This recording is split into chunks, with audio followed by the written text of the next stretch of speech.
Welcome to the Carnivore Cast, the podcast focused on the carnivore diet and lifestyle, with practical advice from successful carnivores, citizen scientists, and top researchers. I'm your host, Scott Meslinski, and I'm here to speak with experts and experienced carnivores to get answers to your biggest and meatiest questions while helping you live your best life as a carnivore. If you enjoy the show, please consider supporting the Carnivore Cast on Patreon. By becoming a patron, you'll help us reach more people and continue to create content on carnivore. There are also exclusive perks available, such as private Q&As, consultations with me, and more. Become a supporter at patreon.com/carnivorecast. Check the episode description for the link. Thank you, and I'll see you there. Jeff Smith is the owner of Colorado Craft Beef, established in 1917, and a veteran of the cattle raising and food agriculture industries. The family settled on a 320-acre half section, just a half mile from the Colorado Craft Beef headquarters, where the company was founded and currently operates. I'm a huge fan of Colorado Craft Beef. I've shared it a lot with my listeners and audience, and Jeff and his wife, Kara, have come on the podcast before to talk about the origin of Colorado Craft Beef. But today we're going to be deep diving into particular topics around cattle raising and finishing, and hope you all enjoy this. But thank you so much for joining today, Jeff. Really excited to chat. Of course, man. Thanks a lot for having me. Got to give credit where credit is due. I think you've done a great job of promoting the meat industry as a whole, and we really appreciate that.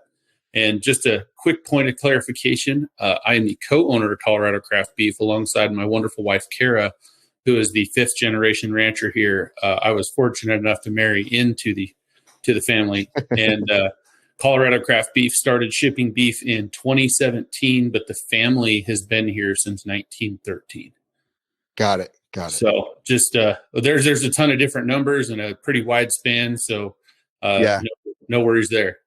No, appreciate you clarifying that. That's awesome. It's really cool to learn a bit more about the history. Great. So let's dive into it. Cattle raising. I think it would be great if you could give kind of a high level overview just to start of what cattle raising is, what are some of the practices that take place, and the different pieces. And then we can talk about, how decisions are made about how those pieces are managed between the rancher, finisher, processor, et cetera. Sure. So the first thing to understand within the cattle industry is all cattle are not created equal, and thus the cattle industries are not equal either. Not saying one's better than the other, just there's some differences. So the beef cattle industry is exceptionally different than the dairy cattle industry because, of course, you're producing different products. So what I'm going to talk about mostly today is going to be the beef cattle value chain. But I did specify that because there are going to be some small crossovers in the dairy space based on some of the other questions we're going to get into. So from a 50,000-foot view, the value chain that is the beef cattle industry in the United States is cow-calf operators, which everybody's used to seeing on different videos. They have mother cows. The mother cows give birth to those calves at their ranch. They raise them up to the point of weaning, and then they are typically sold to the next step in the value chain. And we'll get to that in a second. Some of the reasons those calves would or wouldn't be sold is just how your ranch is set up. Do you have feed? Do you have space? Do you have the capital to carry those extra cattle? Because you're talking a lot of money. And we can kind of peel that onion back here shortly. You're not required to sell cattle when they get to a weaning age, but it is very dependent on how your operation is set up. The next logical step in the chain, which is actually where Kara's family falls, is in the yearling/stalker grower sector. And what the family here does is we actually buy those weaned calves from the cow-calf producers.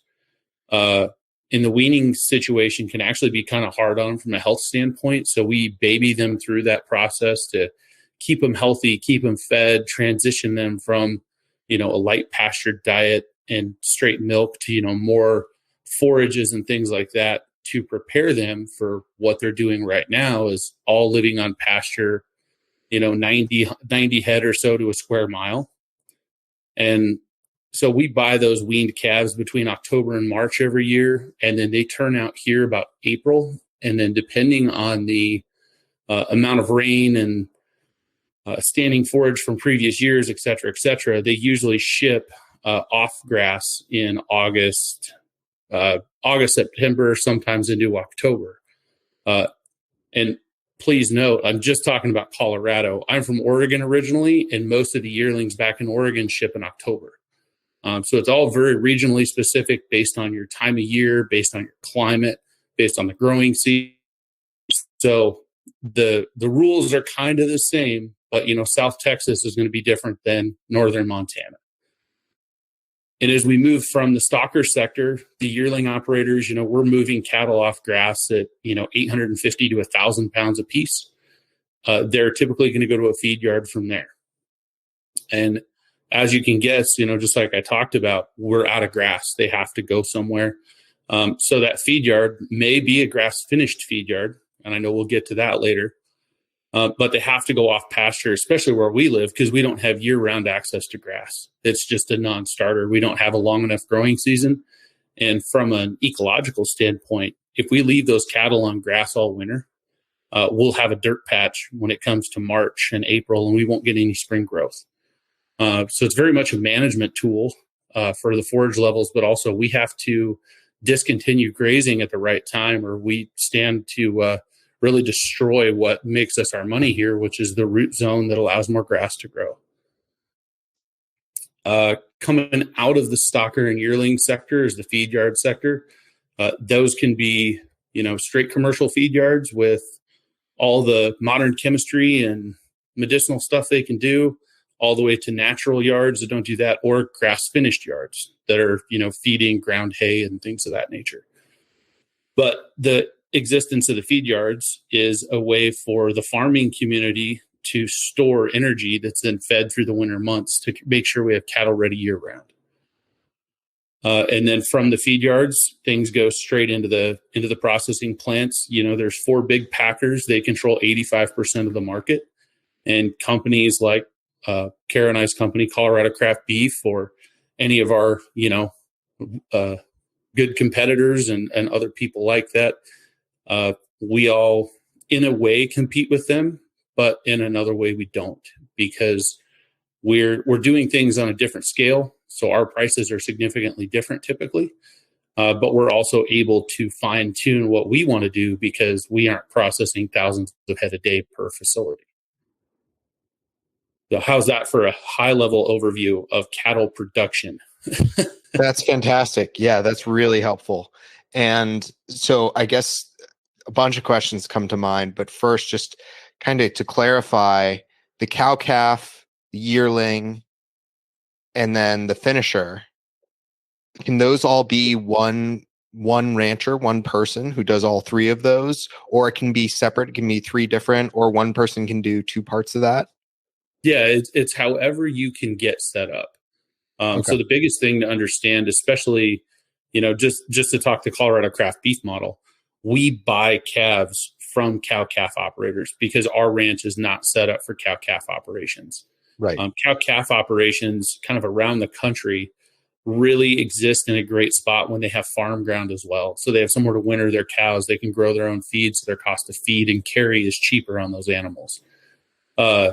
So there's a lot of producers that go, from birth to a box in their own system. And the other thing to think about economically, if you take a finished steer and put him in a box, he's probably 18 to 20 months old. So if you don't have a payday, but every 20 months, there's got to be some capital considerations there to make sure that you can keep the lights on in that system. So a lot of the time it's a trade-off in what you can and can't do, what the market is dictating based on where you live. For instance, right now there's a huge drought going in on the West Coast. Hay prices are going to go through the roof. Feed prices are going to go through the roof. So a lot of those cattle are probably actually going to move, maybe south into Arizona, or they're going to move east across the mountains towards us. Because when you have droughts like that and you can't truck enough cattle or enough feed in for some of those cattle herds fluctuate a lot and they will move. And that's just capitalism and feed availability. So there are, like Snake River Farms, you've heard of them. That is a family-owned company. They're part of the agri-beef system that is fully family-owned, top to bottom. But they're a huge player. They're very, very big in Idaho. And then there's other folks that don't have grass like we do. So they can't be a stocker. So they might go cow-calf straight to a feed yard and skip that depending on feed prices. But if feed prices are too high, you can't make that pencil. So a lot of it is driven by the consumer and by the market you can hit. Got it. So you at Colorado Craft Beef, correct me, I'm going to mess this up, but you buy from cow-calf, Mm-hmm. you take the yearling, you raise them, you feed them, you finish them, or you help you work with someone else to finish them, and then you work with a processor and then you sell it. Is that Correct. right? Yeah. Got it. So we don't buy any cattle and then put them in a box with our logo. Everything that goes into a box we bought when it was a weaned calf. Got it. So my next question is, how much control do you have over the decisions that are made about the cow calves? So the good news is there's a demand for premium cattle kind of all the way through the system. So were they properly vaccinated when they were young? How were they handled? What kind of ranch did they come off of? So there is a marketplace that dictates a lot of that, even in the general cattle market. So there's third-party verifications for organic, for non-hormone, for really anything, any buzzword anybody can think of. That trickles all the way down to the calves, because you can't sell an organic feeder steer if he wasn't organic from day one. Mm-hmm. So the nice thing is all those things that everybody wants are tracked from the second that calf hits the ground. For Colorado Craft Beef, what we do is we actually specify to the ranchers we buy from what we want. So Kara, my wife, runs the cattle side of the business, and she dictates health protocols. You must meet these protocols. You must have vaccinated like this to prevent further sickness. They must be this old. And we get to kind of pick what we want. And of course, there's a little bit of a premium that has to be paid for that level of control. But, a calf that has never been sick, according to some veterinarians that we've spoke to, it can be noticed in the meat quality. That animal was never stressed. So to us, it makes sense to pay a little more to have that quality that we are known for. This episode is brought to you by LMNT Electrolytes. We know that salt, potassium, and magnesium are essential minerals, especially for those on carnivore, keto, and low-carb diets to relieve hunger, dizziness, cramps, headaches, and keep so many of your bodily processes running optimally, including sleep, brain and mental health, hormonal health, your heart, immunity, and more. LMNT electrolytes are convenient, evidence-based, and delicious. My wife and I have been using LMNT for years, every single day. They're great for fueling hard workouts, getting adapted and beating keto flu, fasting, traveling with them, and kickstarting your day with energy. They're used by Navy SEALs, Olympic weightlifters, jiu-jitsu athletes, and everyday people who want to make themselves better, like you and me. They're also founded by superhero Rob Wolf. LMNT is offering free, that's right, free people, LMNT sample packs to Carnivore Cast listeners. All you have to do is pay for shipping. Go to drinklmnt.com/carnivorecast to claim this awesome deal. That's drinklmnt.com/carnivorecast, one word, and I'll include a link in the show notes.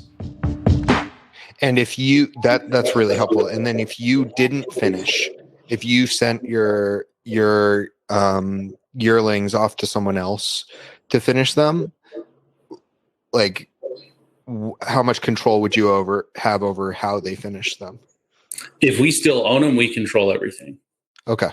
So, we have partners in the industry, and they're still our cattle at the end of the day. So whatever we dictate is how it goes. Got it.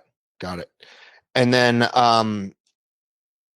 a lot of people have different misconceptions and ideas and opinions on antibiotic and hormone use.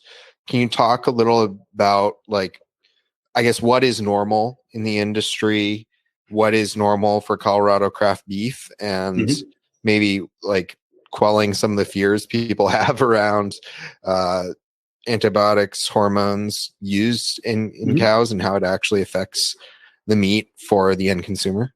Yep. So the first thing I'll say is we'll kind of divide this into antibiotics and hormones. And the first thing I'm going to say, everybody listen, if you are buying meat in a store, it has no antibiotics in it because there's withdrawal periods on all those drugs. You cannot sell the animal within that withdrawal period. And if you do, it is a very, very ugly fine from the USDA. So that is very, very tightly regulated. So if you see something in the store that says antibiotic free, that's a marketing ploy. It's all antibiotic free. It's all been tested. You're okay. When it says hormone free, that's also incorrect because we all naturally have hormones. Added hormones, if it says no added hormones, then it wasn't given a growth implant. But if it says no hormones, again, that's a marketing ploy. There's hormones in everything. There's hormones in milk. There's hormones in grain. There's hormones everywhere. That's hormones are the regulatory device of biology. So that's the first thing to cover. In typical antibiotic use in the cattle sector, some of these antibiotics, Scott, are crazy expensive. I mean, they come in plastic containers that are drop proof because a 500cc bottle is $700. Wow. So some of these bottles are, $700, $800 a bottle. So you can imagine from that, nobody's given that stuff if they don't need to.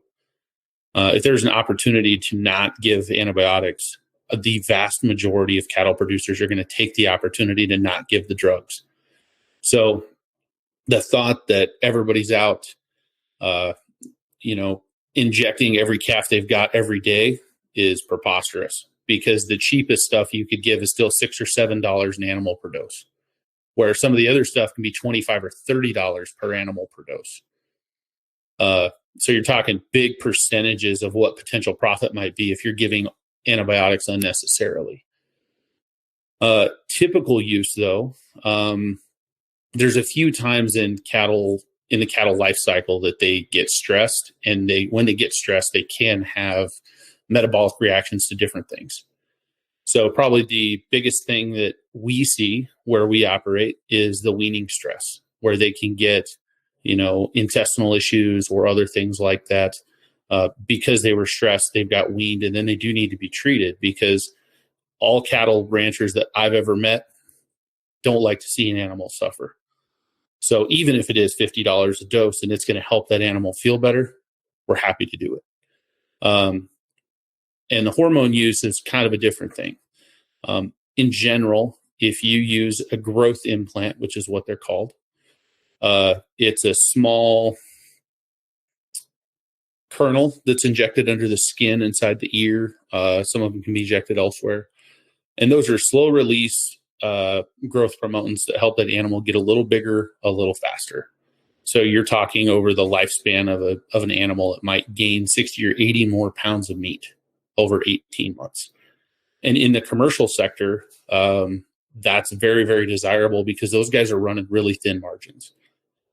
But the thing to understand is that stuff's not pumped into them like some of the propaganda would say. I think there is some optimization that could be done with that system. We at Craft Beef don't use hormones. We don't use the growth promotants because we know the customer doesn't want that. And honestly, for what we do when they're out on pasture, we seem to have less issues because they're not as amped up. They're not as kind of edgy because of that additional hormone load. And that is total speculation. Just to be totally clear, I am not an animal scientist, but that's what I noticed. Yeah. So, and just the sheer math behind those growth promotants is, one of those things can cost $2 to $4, and it's going to gain you an additional 20 to 30 pounds of beef. That's a pretty easy math problem to figure out if you're raising a few thousand commercially. Yeah. So, for all the producers, all the consumers out there, the reason this is done is because you want cheap beef. You want the lowest price steak you can get. There's things that some of these commercial guys have to do to meet those requirements. And when they're killing that many of them to put that much beef out, I mean, the number of animals killed or harvested is very, very high. For what most people would look at, it's pretty incredible. So there's only so much that can be done if we want it to stay as cheap as it is now. Yeah. I guess is the nice way to say it. We do have a lot of people that tell us and some of our other friends that have businesses just like Colorado Craft Beef, oh, well, I can buy it cheaper at Walmart. I say, okay, great, no problem. The beef in the commercial sector is safe. I would feed it to my family if I didn't have a beef company. It's fine. But I guess my word of advice to the consumer is you're voting with your dollars. So if you want a certain thing to change or you're worried about a certain type of outcome, you vote with your dollars. You vote in the capitalistic market. Yeah, that's great. And just to be a little bit of a skeptic here, like, why do you think people care if hormones are used? Like, I don't think it's, again, I'm not a cattle scientist either, but I don't think there's any evidence whatsoever that any hormone use in the cattle will affect my hormones when I eat that cow. All it's going to do is, like, I could see potentially an argument for like the quality of life of the cow, but again, like, do they care that they're getting bigger? And at the end of the day, it just produces a little bit more beef. Why do you think people are so opposed to it?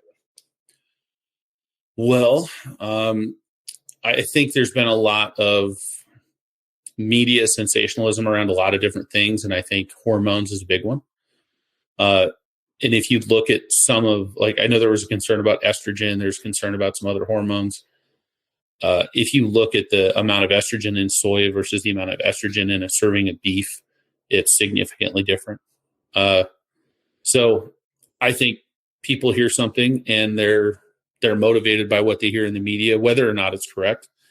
And with the advent of the internet, if you have an opinion on something, odds are you can find an article that's going to back that opinion up. Yeah. So you get a lot of consumer bias. You get a lot of decision bias on how people want things to look. And, I'm not here saying one way is right or wrong. I get why people do things a certain way. And, it's based on your business. And luckily, we at Craft Beef have been able to kind of go a different direction. And, people like your listeners have supported us to further that mission. And when it comes to antibiotics, I think the big issue on that is people think antibiotics are just pumped into these animals, and that's just surely not the case. You read antibiotic-free chicken, this, that, and the other. A lot of chickens are grown in confinement, and the total lifespan of those broilers, which is what they call live chicken that are going for the food market, is only like 8 or 10 weeks. It's a very, very short time frame. So it's much easier to manage an 8-week cycle than it is an 18-month cycle without any sort of issue. So I think it just kind of boils down to understanding what you're asking and where you're asking it. I know there's a big push about factory farming in the cattle industry. Well, man, just to be totally blunt, that doesn't exist for the most part. Most of these players are family owned. They may be a corporation, but I can tell you who owns the corporation, who the family is. There are some bigger players that I would say, start to approach that. But in the beef sector, 80% of that animal's life is still on somebody's family ranch somewhere, because the big packers of the world don't own cow herds. It's all farmers and ranchers like me that own cow herds, and it just gets combined up the chain. So interesting. Yeah, where if you look at the chicken and the pork market, most of that is corporate, because they want to control everything top to bottom. And the lifespan of a market hog is 4 or 5 months. Not to say that chicken and pork doesn't have, smaller family producers, because they do. But by and large, the production of those different proteins is significantly different than the cattle space.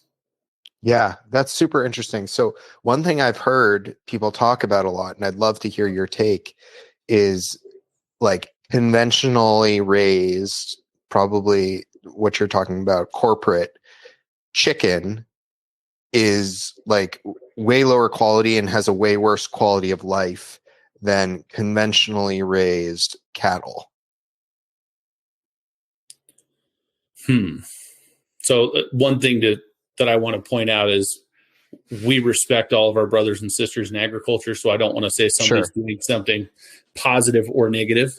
Okay. So what I would say is, based on the animal and how they need to grow and how they are raised, to do the same thing I mentioned a few minutes ago, produce the lowest cost protein. A lot of that's dictated by the animal and how you need to do it, because a big processing plant for cows is processing 6,000 or 10,000 cattle a day. And a big processing plant for chickens is, orders of magnitude above that. So you have to feed the machine at some point. And I don't know any of the chicken or hog slaughter numbers of how many they go through a day, but it is, even the beef kill plants, it is a preposterous level of work that they have to go through every 24 hours just to keep the system running. But what I would say is the majority of chicken, and by majority, I'm guessing, just to clarify, guessing 90% of that market comes from chicken barns that are hatched and grown for broilers, and it's like an 8 to 10 week process. And they're up and they're out and they're moved through. You can't do that with cattle. At 6 weeks, a baby calf is 250 pounds. So it's just a different way of production, because the animal requires different things. Personally, I prefer a hamburger over a chicken sandwich. That's just how I am. Yeah. But I also understand that, I don't have to worry about coyotes where I live, because my steers outside are 800 pounds right now, and the coyote is about 45. Well, if I had a pasture full of chickens, it would be an entirely different conversation. Yeah. So, great point. Yeah, that's super interesting. I totally get that. It makes so much sense when you talk about like the economics and the demand and the different dynamics of the animals. Just that ultimately, like the kind of libertarian in me, it wants to say like the market will dictate what makes sense. And I think like that has resulted in very different practices between chicken and cattle and pork, which I find really fascinating. Mm-hmm. Well, and pork especially, pork are very susceptible to a disease called PERS, P-E-R-S. And I've been in some of those commercial facilities. Actually, when I was graduating college, I interviewed to go work at one of them. And they are so biologically concerned. The air is filtered coming into those barns. You shower in and shower out of the facility. You put on their underwear. Like there's communal clothing, there's communal boots, that you can't bring anything in or take anything out, because biologically they have some issues. So when you hear the swine flu that went through China and killed a couple million pigs last year, that's the kind of stuff that can happen in the pig market. So they have to be cognizant of that, because that's obviously a bit of a game changer. So, yeah. And I want to talk about finishing now, Jeff. And let's start with like how you know if a cow is finished. Is that determined by like, hey, they reach this age, time's up, it's time to harvest them? Is it body weight? Is it body fat percentage? How do you know when a cow is finished? So the easy answer is it all depends on a ton of different things. So fed beef, fed being F-E-D, fed beef in the cattle industry is considered any cat or any animal under 30 months of age that goes into the beef chain. And anything under 30 months of age can be graded, choice, prime, things like that. Anything over 30 months of age, which is determined by the USDA grader at the time of harvest, cannot be graded. So that's the first thing to note. For instance, some of the competitors that we have at Craft Beef, they will feed older animals because maybe they're bigger already or something like that, but then it's not qualified as fed beef. So that's the first thing to know is, what are you feeding? is it going to be finished? Because, for instance, if you're feeding a market steer that's 18 months old versus a heifer that's 30 months old, or a young cow that didn't breed back and they just feed her up and harvest her, that animal is going to put fat on differently because of the maternal changes that happen in her body from giving birth to a calf. Where, the steer that I mentioned that we would be raising, his whole purpose is to be a steak. And he is raised for that and harvested for that. So there's some different nuances that start to happen. But if you talk about just fed beef, an animal, steer or heifer, because there are a lot of heifers that are fed that aren't put into the breeding cycle. In general, when you look at them from the side, you'll see that their top line across their back starts to get pretty flat. You can see they get full down in their chest. But most importantly, if you stand behind them, you can see they're round over their back. So that means the ribeye and the strip have filled in with a proper fat cap to allow for proper aging when they're hung, and they're going to have enough depth that the steak is actually going to appear well on a plate. So there's an entire industry, an entire collegiate contest actually called meat judging and livestock judging that are based strictly on, is this animal finished? How will it go into a box? Because these people exist that have to walk through, feed yards and say, this pen is ready, this pen is ready, these ones need more time. So most of it is by look.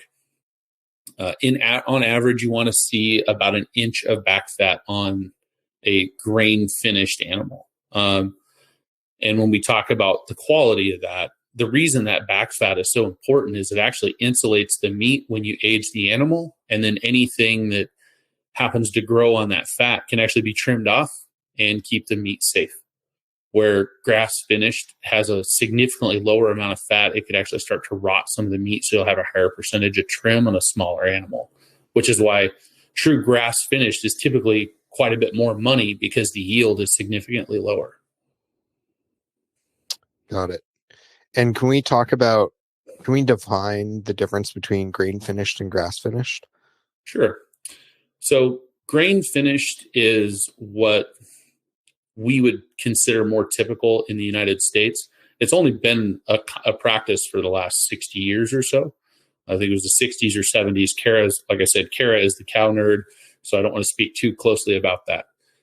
But grain finishing is done to increase the rate of growth of the animal, put more meat on the same frame, add that fat characteristic that I talked about, one, for aging, but two, for flavor. And if anybody's had truly grass finished beef, it has kind of that yellow flavor, or yellow fat color. Have you seen that, Scott? Yeah. Yeah. And I also want to make sure we touch on grass fed versus grain fed. For sure. We'll hit that here just a second. So the really yellow fat you see is a truly grass finished animal. There's a ton of beta carotene in that fat. That's why it appears yellow. Where if you look at steaks that come from us or other people that do grain finishing, it's more of a bright white. So that bright white fat is that sweeter flavor that you're used to seeing, not as earthy. It's kind of a cleaner flavor is how I describe it. Not to say that grass finished is dirty by any means, but that beta carotene to me is kind of pungent, especially where we live. We have a lot of sagebrush. It's going to taste like an antelope. So the grass finished side, and this is where it gets kind of weird. Grain finished means we've fed them out for a certain number of days to get them to a finished point that gives them that white fat and back cover that allows for aging and things of that nature. Grass finished, if you follow the definition of the USDA, is an animal that was finished on a diet that included 0 grain. Now, it does get a little weird, though, because hay is a legume, or alfalfa hay, is a legume, but so are peas. And peas have 95% the feed value of corn. So grass finish gets a little gray depending on who is trying to put that label on their product. The one big misleading thing on grass finished, I've heard a lot of people tell me, well, grass finished means they were finished in pasture. That is not true. They could have been finished on pasture, but odds are they were finished in a feed yard, because grass finished isn't about where they were finished. It's about what they ate. So you can imagine that if you can feed them a more dialed in ration in a feed yard, even if it's a grass finished ration, you can get a better quality meat. So there's a lot of folks that think grass finished means it was on a pasture, and that very well could be the case, but you have to know who's producing it to be able to ask the question. At Craft Beef, we do have grass finished on our website, but in the effort of full transparency, we've never sold any. We've had 3 or 4 people reach out that wanted it, but they wanted, 10 or 20 pounds, and we can't harvest a whole animal for that. Yeah. And at this point, 4 years into shipping beef, and what we're getting known for, knowing that there's going to be a huge, huge difference in flavor, I don't know that I would ship grass finished, just because I think the marketing nightmare would be tough. There's a lot of people that want grass finished and know where to get it. And if those guys are doing it well, let's support those guys, because that's probably not going to be me, because my region doesn't allow for it. Got it. And how about that's great. And how about the distinction, or at least the classification that people use, of grass-fed versus grass-finished? What does that mean, if anything? You mean grass-fed, grain-fed, right? Yeah, grass-fed, grain-fed, excuse me. Yeah. So what we could do to make this really simple is take grain-fed and chuck it out the window. Because it's almost impossible, or exceptionally uncommon, for someone to start an animal on a grain-fed diet and not finish them on it. Metabolically, what would happen is it'd be like somebody bulking up for a race and then switching to a straight vegan diet a week before the race, saying they were going to perform better. It just wouldn't make sense. So grass-fed is really the one that matters in that marketplace. And grass-fed basically means we didn't start them on a concentrate diet, which is that feed yard grain finished diet, until later in their life. And there is benefit to that. Like what we do, the stocker operators are all grass-fed feeders. They're out on pasture right now. It's the cheapest gain we have throughout the entire life of that animal. But it's basically a diet where they are not eating any grain. So where that may not play a point, where grass-fed wouldn't apply, so maybe an easier way to say it, almost all cattle are grass-fed at some point, because at some point they're eating a diet that doesn't consist of grain. Where it wouldn't apply is in some areas of the country. If you're low on feed, or you've had a bad grass year and you can't turn out cattle, they'll take weaned calves and put them right into the feed yard. And those are called calf feds, which aren't as ideal from an economic standpoint for the cattle producers. And I'm talking the commercial side, because those calves are smaller framed. And when you try to put them on a finished ration, they aren't as big. They can't get as many pounds. They're going to gain slower. So people try to avoid that if they can. So, the easy way to define it is grass-fed is almost everything at some point. Grain-fed isn't really a thing. But to kind of wrap this up, the weirdest label I've seen, just to kind of detract a little bit, any label that's on a meat package in this country, that's on a USDA inspected meat package, had to be approved by the USDA. Any label claim you make, if you say antibiotic free, or you say no growth promotants, that all has to be approved by the USDA. So they do regulate that you do that. But if something comes out and, well, there's another company that I've seen, I'm not going to say their name, they list their beef as grass finished, and next to grass finished, there's an asterisk. And down on the bottom of the package on the back side, the asterisk shows grass finished the last 30 days. Because when you look at their steaks, they're that bright white fat. So they grain finish them, they put them on pasture for 30 days, and then harvest them. So they get that grain finished flavor, but their marketing is grass finished, which is misleading. It's the nicest way for me to say that. Wow. That's really deceptive. Interesting. Yeah, and so the easy way to look at it is, if this stuff matters to anybody, find a rancher you can talk to on the phone and talk to them. Yeah. Buying on the labels are usually pretty expensive to get. Like, we are not certified organic because it costs us about $7,000 or $8,000 a year. So it just doesn't make sense. Yeah. Because my cell phone number's on the website. I can answer a lot of phone calls for $7,000 or $8,000 and a different label claim. So, the lesson there is buying on label claims is okay, but if you're really concerned with what the label claim means, find somebody you can talk to and buy from them. Yeah, that's great. And you've brought up a few of these points along the way. Access one around why grass finishing is not always better. One around like the environment and what you're actually able to do based on climate. Another around taste and marketability. But can you just kind of summarize some reasons why in some cases grain finishing is better than grass finishing? Yeah. So flavor is a big part of it. Those of us that eat a lot of ribeyes, we can tell the difference of a well-marbled aged ribeye. And if you eat a grass finished ribeye, it's just not going to be the same. I'm not saying it's better. I'm not saying it's worse. I know there's some people that love true grass finished beef. Some people don't. And I'm of the camp that I kind of like to have a little bit more fat. Grass finishing is typically leaner. We did a podcast with Danny Vega about a year ago, and he actually talked about the macros. That's way over my head with macros in keto and omega-6s versus omega-3s. And he basically said that the grass finish versus grain finish side is almost negligible if you look at it. And that's the argument I hear the most is, well, there's higher in omega-6 or omega-3. And according to Danny, that was kind of a defunct point of view. But you can't age the animal.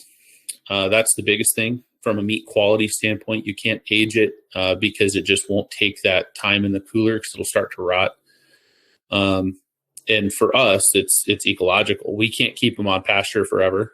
And when you put them in a feeding facility in the wintertime, you need to gain a little more pounds a little faster. And to be honest, when it's 10 below here, or we're having a snowstorm or whatever, same kind of stuff you guys get in Boston, what do we do when it's cold outside?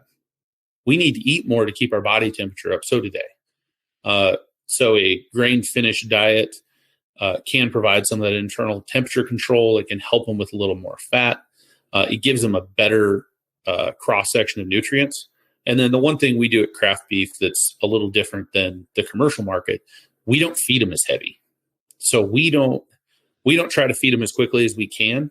We try to take the time on them so that they can change naturally. And that's one of the things that I think we've done a good job of that allows those cattle to mature, changes the flavor profile correctly.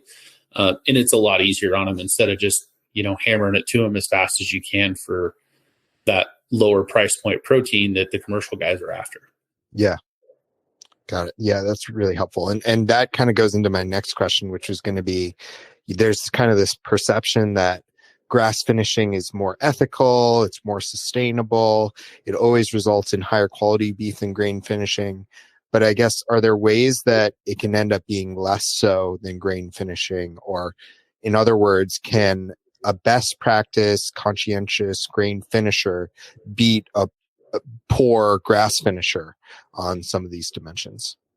Sure. So one of the things that people talk about is the carbon footprint in the cattle industry, right? I'm sure you've seen any number of people talk about that or hammer on it in different articles.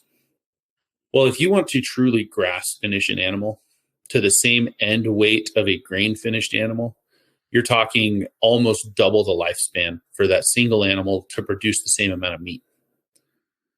So if we're talking about carbon footprint, if that animal is here twice as long, even if they're on pasture, which in my neck of the world, you can't be on pasture year round. It's just a physical impossibility.